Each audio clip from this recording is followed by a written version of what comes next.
The Commissioner, you support the College of Policing guidelines on this then, that basically these incidents, even though they're not crimes, should be recorded as hate incidents. You support that? We follow the College of Policing guidelines. Right, so that those hate incidents basically then can be seen by advanced checks, even though they're not crimes. They can be seen by advanced checks for people maybe going for certain types of jobs. They will come up. Even though there's no crime involved, that's fine by you. They'll occur if a particular type of security check is taken, yes. They'll be available to be disclosed. Do you know very much about the case of Harry Miller that I think you referred to at the beginning there in the High Court? You know about the case? I know about the case. I'm not an expert in it. Right, okay. Well, you know that because of various tweets he liked, as it were, he was called by a policeman who said that he had come to check his thinking. Check his thinking. What is your view on that? That's a matter, I mean, the circumstances of that particular case are a matter for Humberside Police, of course.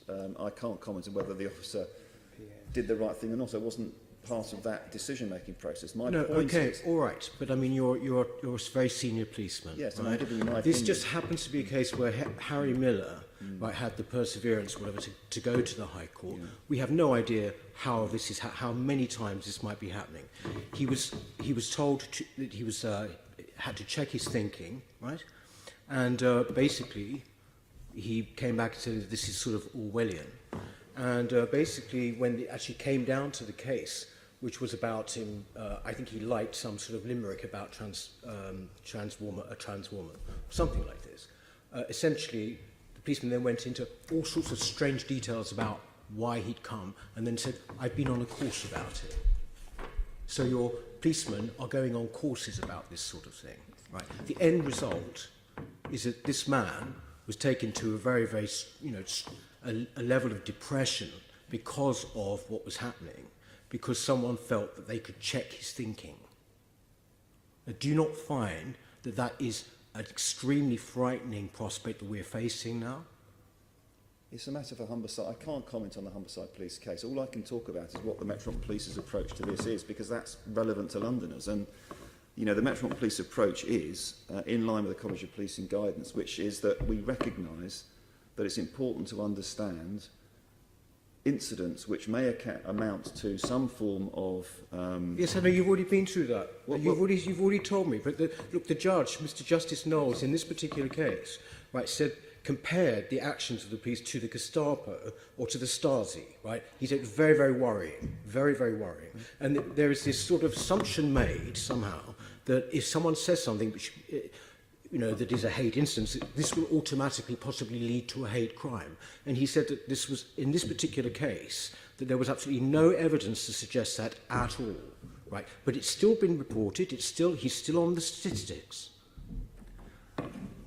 All I can say, I do understand the point you make, of course I do, and disproportionality is unwelcome wherever it occurs, and maybe this was disproportionate. I'm not giving a view on that. What I'm trying to say, I'm trying to reassure people disproportionate?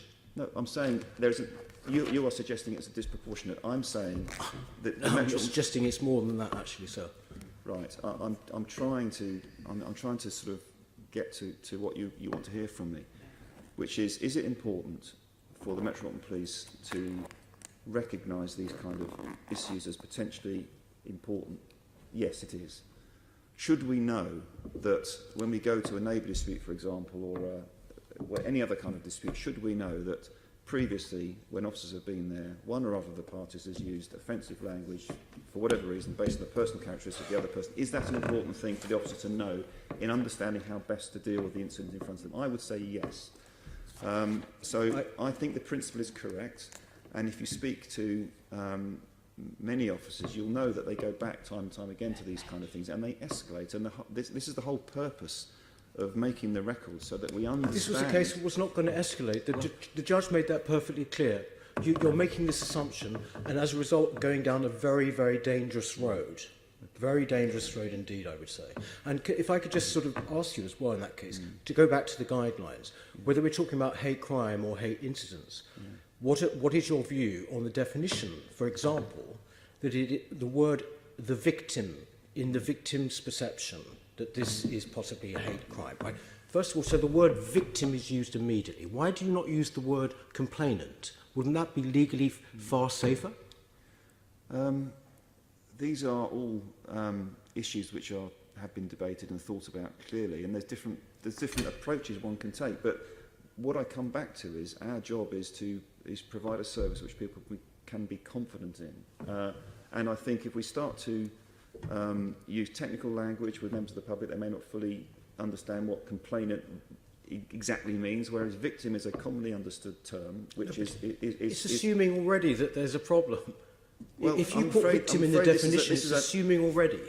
This is a national position that's been adopted, and it's not for the Metropolitan Police Service, unless there's reason to divert from it. So the terminology victim flows through everything that we do these days. There's the Victims Code, the Victims Charter, the Home Secretary talks about victims' rights. That boat has sailed, I'm afraid, and we use the term victim to describe a range of people. In technical terms, if you're approaching a court case, you're a complainant, or if you're making... But actually, we choose to use the word victim because that is the common parlance, that is what people understand. Some people don't like that, I understand that, but we have to use the word that is most acceptable to most people, and victim happens to be that word. It doesn't worry you, for example, if you go on with that definition, that basically it requires no evidence whatsoever, that this is a unique thing in that it actually requires no evidence. In fact, it requires not only no evidence, but it's the perception of the victim along or anybody else. What does that actually mean as a policeman? How would you define that, or anybody else? Well, the purpose of the wording as it is to make sure that there's a degree of subjectivity, because it's the important thing to understand about harassment and victimisation is there's the physical act, but then there's the perception and the effect it has on the individual. These are very difficult things to get right in exact language, but we try. And this definition is designed to recognise the subjectivity that if you feel that the motivation behind the commentary is based on your personal characteristics and offensive, then that's how you feel. That's your reality. But therefore it then should immediately become a crime statistic or a hate incident statistic, even though you feel that? Well, that's how it... I could feel something you're saying to me now is somehow hateful. What, can I go and report it? Yes, I can. Well, I'd like to think I'm not being offensive. I'm just using that as an example, and you know full well what I mean, sir, here. No, listen, the fact is that it seems to me that you are now policing people's thoughts. If a police officer turns up and says, I've come to check, I need to check your thinking, right? The mere fact that even if he was going above and beyond these guidelines, that he felt he could do that. And what worries me is how many people, right, who don't have the various perseverance maybe of Harry Miller, actually would just simply go along with it because they're none the wiser. I'm not quite sure I'm not sure what you want me to say. I mean, I'm trying to set out the general position. The specifics of the Humberside case is difficult for me to comment on for obvious reasons. I mean, it's not my force. I don't understand the very, very fine detail of what you do. I'm not saying you're wrong. It's not something that's familiar to me. What I can do is describe the approach the Met Police takes and explain the reasons why we take that approach. And that's pretty much the approach most police forces take. College of Policing Guidance is evidence of that. And I think it's the right approach for the reasons I've articulated. Will there be occasions where somebody gets it wrong? Undoubtedly, there are all the time, not just with this type of thing, but with all sorts of things. We're all human. But it doesn't mean that the principle is wrong, I think. I think the principle is wrong. I think that it is... I'm alarmed to hear you say that you have no problem with the guidelines. I am very alarmed because this is making you into the thought police, you know. It's making you the thought police, not just the police. And when you think as well what we've been discussing here today about sexual offences, about violent crime going up, the mere fact that whether it's the Met Police or wherever it is over the country are doing this kind of thing, you know, will make most people extremely frustrated at the very, very least.